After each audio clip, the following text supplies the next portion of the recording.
नमस्कार विद्यार्थी मित्रांनो, अभ्यास मित्र परिवारामध्ये तुम्हा सर्वांचं स्वागत आहे. मित्रांनो, आज आपण 24 जानेवारी 2026 रोजीच्या चालू घडामोडीचा अभ्यास करणार आहोत. हे जर सेशन तुम्हाला आवडत असेल तर निश्चितच सेशनला लाईक करा, चॅनलला सबस्क्राईब करायला विसरू नका. मित्रांनो, आपण एक स्पेशल ऑफर सुरू केलेली आहे आपल्या सर्व कोर्सेसवर. जे काही रिपब्लिक डे जो येतोय, प्रजासत्ताक दिन, त्यानिमित्ताने आपण आपल्या सर्व कोर्सेसवर 25% म्हणजे आतापर्यंत सगळ्यात मोठी ऑफर ठेवलेली आहे. तुम्हाला RD26 हे कुपन यूज करायचे आणि हे कुपन यूज करून तुम्ही कोणतीही बॅच आपली जॉईन करू शकता, जसं की चालू घडामोडीचे इयर बुक देखील घेऊ शकता. सुरू करूया आजचं सेशन.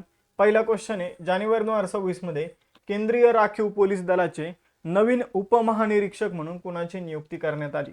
तर केंद्रीय राखीव पोलीस दल जे आहे, central reserve police force CRPF चे नवीन जे आहे ते उपमहानिरीक्षक बनलेले आहे रविशंकर छबी. तर यांची नियुक्ती केंद्रीय गृह मंत्रालयाने केलेली आहे. मित्रांनो, जे काही CRPF आहे त्याची स्थापना 27 जुलै 1939 ची आहे. नवी दिल्लीमध्ये मुख्यालय आहे आणि महासंचालक आहे ज्ञानेंद्र प्रताप सिंग. दुसरा क्वेश्चन मोस्ट इम्पॉर्टंट परीक्षेमध्ये विचारला जाईल बघा. जानेवारी 2026 मध्ये दुसरी जागतिक बौद्ध शिखर परिषद 2026 कुठे आयोजित केली जात आहे? तर दुसरी जागतिक बौद्ध शिखर परिषद जी आहे मित्रांनो, ती नवी दिल्ली आपल्या भारतामध्ये आयोजित केली जात आहे. आपण जर बघितलं तर ही नवी दिल्लीमध्ये भारत मंडपम या ठिकाणी 24 आणि 25 जानेवारी म्हणजे आज आणि उद्या हिचं आयोजन होणार आहे. थीम आहे collective wisdom, united voice and mutual coexistence. उद्दिष्ट आहे समकालीन जागतिक आव्हानांना जसं की हवामान बदल, संघर्ष, मानसिक आरोग्य उपाय म्हणून बौद्ध धर्माच्या मूल्यावर चर्चा करणे. महत्वाच्या परिषदा जे 2025 आणि 26 मधील आहे ते आपण बघून घेऊ. जागतिक कृत्रिम बुद्धिमत्ता प्रदर्शन अबुधाबी UAE मध्ये होणार आहे 2025. जागतिक दूरसंचार विकास परिषद बाकू अझरबैजान मध्ये झालेली 2025. संयुक्त राष्ट्राच्या भ्रष्टाचार विरोधी अधिवेशनातील पक्षांची 11वी परिषद दोहा कतर मध्ये होणार आहे.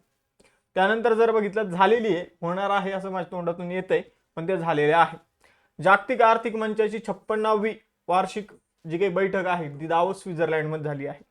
52वे G7 शिखर परिषद जी आहे 2026 ते फ्रान्स मध्ये आयोजित करण्यात आलेले.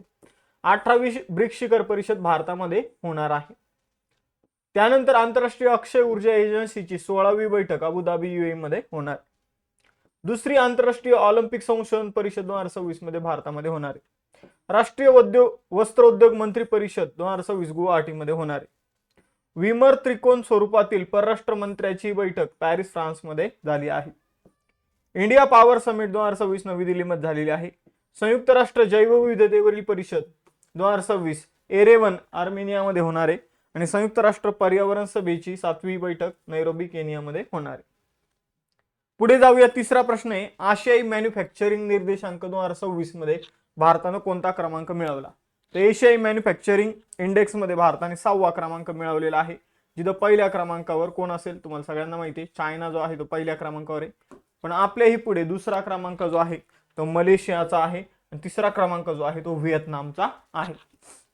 मग आपण जर बघितलं तर डेझान शिरा अँड असोसिएट्स हाँगकाँगची एक कंपनी आहे, तिच्या मार्फत ही रँकिंग जी आहे मॅन्युफॅक्चरिंग इंडेक्स जो आहे तो देण्यात आलेला आहे, ज्यामध्ये 11 देश आहे आणि 11 देशांमध्ये आपला क्रमांक 6वा आहे. पुढील क्वेश्चन, जानेवारी 2026 मध्ये कोणत्या केंद्रशासित प्रदेश किंवा राज्याने स्ट्राइप टायगर बटरफ्लाय ला स्टेट बटरफ्लाय म्हणून घोषित केलेला आहे?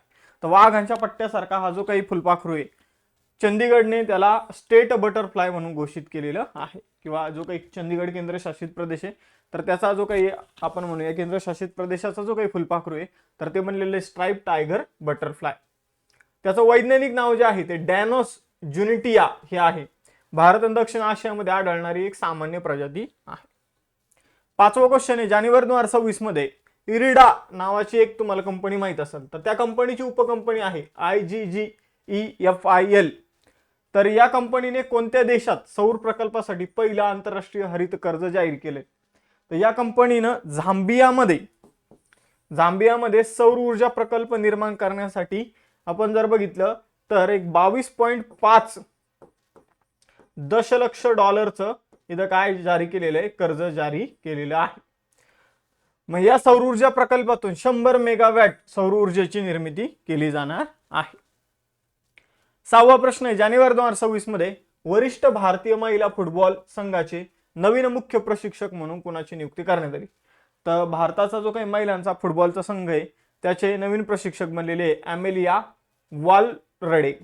अमेलिया वालरडे. तर आपण जर बघितलं तर या नवीन भारतीय महिला फुटबॉल संघाच्या प्रशिक्षक बनलेल्या आहे त्या मूळच्या कोस्टारिकाच्या आहेत. मित्रांनो, पुढे जाण्या अगोदर धुरंधर बॅच, आपल्या फाउंडेशन बॅच, 21,000 PYQ ची बॅच यावर तब्बल 25% डिस्काउंट नोट्स पॅकवर सुरू झालेले. RD26 कुपन यूज करा, रिपब्लिक डे 26 तुम्हाला 25% ऑफ जे आहे ते मिळणार आहे. तर कोणते बॅच बाय करताना तिथं फक्त कुपन कोडचं ऑप्शन येतं त्यावर क्लिक करायला विसरू नका. मित्रांनो, त्याचबरोबर आपलं जे काही टेलिग्राम चॅनल, इन्स्टाचं पेज आहे ते सुद्धा फॉलो करायला विसरू नका.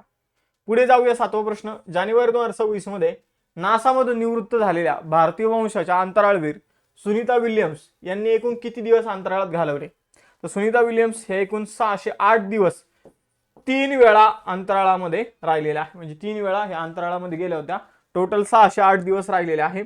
नासाच्या दुसऱ्या व्यक्ती आहे की ज्या सगळ्यात जास्त दिवस अंतराळामध्ये राहिलेले आहे. 1 नंबरला आहे 675 दिवसांसह पेगी वॅटसन. पेगी वॅटसन. आणि यांच्यापेक्षा पण जास्त दिवस अंतराळामध्ये जे आहे आपण जर बघितलं नासा व्यतिरिक्त इतर देशाचे जे काही अंतराळवीर आहे ते सुद्धा राहिलेले आहे. म्हणजे यांचाच विक्रम नाही, आपण नासा बद्दल बोलतोय. नासामध्ये सगळ्यात जास्त दिवस अंतराळामध्ये पेगी वॅटसन राहिल्या. 2 नंबरला सुनीता विल्यम्स. ही एक माहिती एक्स्ट्रा लक्षात ठेवायची आहे. सुनीता विल्यम्स 1998 मध्ये नासामध्ये जॉईन झाल्या होत्या. त्या कल्पना चावला यांच्या नंतर दुसऱ्या भारतीय वंशाच्या महिला आहे ज्या अंतराळात गेल्या होत्या. नासामध्ये तब्बल 27 वर्ष काम केलेलं आहे. 3 वेळा नासाच्या मिशनचं नाव बघा, एक्सपिडिशन 14-15, एक्सपिडिशन 32-33 आणि एक्सपिडिशन 71-72 या त्यांनी पूर्ण केलेल्या आहे. तर एकदा तर त्यांना आणण्यासाठी एक विशिष्ट मोहीम आयोजित करावी लागली होती. 8वा प्रश्न आहे, जानेवारी 2026 मध्ये ग्रीनलँड जवळ कोणत्या देशाच्या नेतृत्वाखाली ऑपरेशन आर्टिक एन्ड्युरन्स लष्करी सराव आयोजित केला जात आहे? तर डेन्मार्कचीच टेरिटरी आहे बघा. ग्रीनलँड जे ते डेन्मार्कची टेरिटरी आहे आणि आपण जर बघितलं तर त्याला कब्जावण्याचा प्रयत्न जो आहे तो अमेरिकेचा आहे. मग त्याविरोधात काहीतरी हालचाल म्हणून ऑपरेशन आर्टिक एन्ड्युरन्स जे आहे ते डेन्मार्कने लॉन्च केलेलं आहे. ज्यामध्ये डेन्मार्क सोबत France, Germany, Sweden, Norway, Finland, Estonia, Netherland, United kingdom, Canada तर एवढ्या देशांनी सहभाग घेतलेला आहे. पण नेतृत्व कोणाचं आहे? डेन्मार्कचं आहे, कारण त्याचीच ती टेरिटरी आहे. पुढे जाऊया. 9वा प्रश्न आहे, कोणत्या राज्य सरकारने गैर हिंदी लेखकांना सन्मानित करण्यासाठी सेमोजी इलाकिया विरुद्धी पुरस्कार सुरू करण्याची घोषणा केली? तर हा पुरस्कार तमिळनाडूचं सरकार सुरू करणार आहे. हा पुरस्कार पहिल्यांदा आपण जर बघितलं काही स्पेसिफिक लँग्वेजमध्ये सुरू होणार आहे, जसं की तेलुगू भाषा, कन्नड भाषा, त्यानंतर जर बघितलं मराठी भाषा, बंगाली भाषा आणि प्रत्येक भाषिक विजेत्याला 5 लाख रुपये दिले जाणार आहे. आपण जर बघितलं तर यामध्ये तेलुगू, तमिळ व्यतिरिक्त तेलुगू, कन्नड, मल्याळम, ओडिया, बंगाली आणि मराठी भाषेतील लेखकांना हा पुरस्कार दिला जाणार आहे. 10वा प्रश्न आहे, जानेवारी 2026 मध्ये कोणत्या राज्य पोलिसांनी गुंडाच्या नेटवर्क विरुद्ध ऑपरेशन प्रहार सुरू केलं? तर ऑपरेशन प्रहार जे आहे ते गुंडांना रोखण्यासाठी पंजाब सरकारने सुरू केलेलं आहे. या ऑपरेशनचा मुख्य उद्देश आहे की पंजाबमध्ये सक्रिय असलेल्या आणि परदेशांमधून कार्य करत असलेल्या 60 प्रमुख गुंडांचं जे काही नेटवर्क आहे तर ते उद्ध्वस्त करणं. 11वा प्रश्न आहे, जानेवारी 2026 मध्ये भारतीय जनता पक्षाचे सर्वात तरुण राष्ट्रीय अध्यक्ष कोण बनलं? तर बीजेपीचं सगळ्यात तरुण राष्ट्रीय अध्यक्ष बनलेलं आहे नितीन नवीन. तर नितीन नवीन जे आहे ते वयाच्या 45व्या वर्षी बीजेपीचे सगळ्यात तरुण राष्ट्रीय अध्यक्ष बनले आहे. हा एक मोस्ट इम्पॉर्टंट क्वेश्चन आहे. 12वा, सायना नेहवाल बॅडमिंटन मधून त्यांनी निवृत्ती घोषित केली आहे. तर कोणत्या ऑलिम्पिकमध्ये ऐतिहासिक कांस्य पदक जिंकणारी ती पहिली भारतीय महिला शटलर म्हणजे बॅडमिंटनपटू ठरली आहे? तर लंडन ऑलिम्पिक जे 2012च होतं त्यामध्ये तिने कांस्य पदक जे आहे ते जिंकलं होतं. त्याचबरोबर त्यांना कोणकोणते पुरस्कार सन्मान भेटलेले ते लक्षात ठेवा.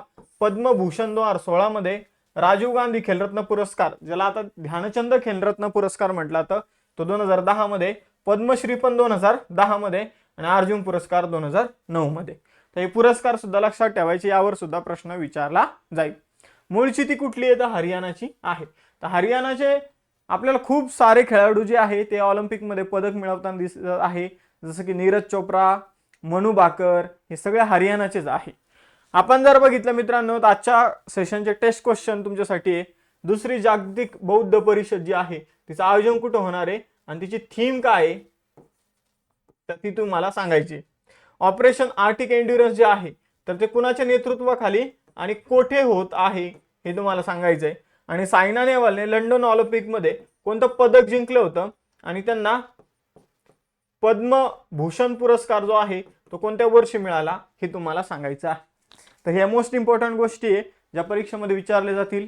जर आजचं सेशन आवडलं असेल तर सेशनला पहिले लाईक करा, जाता जाता चॅनलला सबस्क्राईब करा.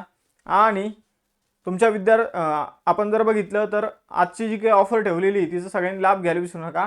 भेटूया आपण नेक्स्ट सेशनमध्ये. जय हिंद.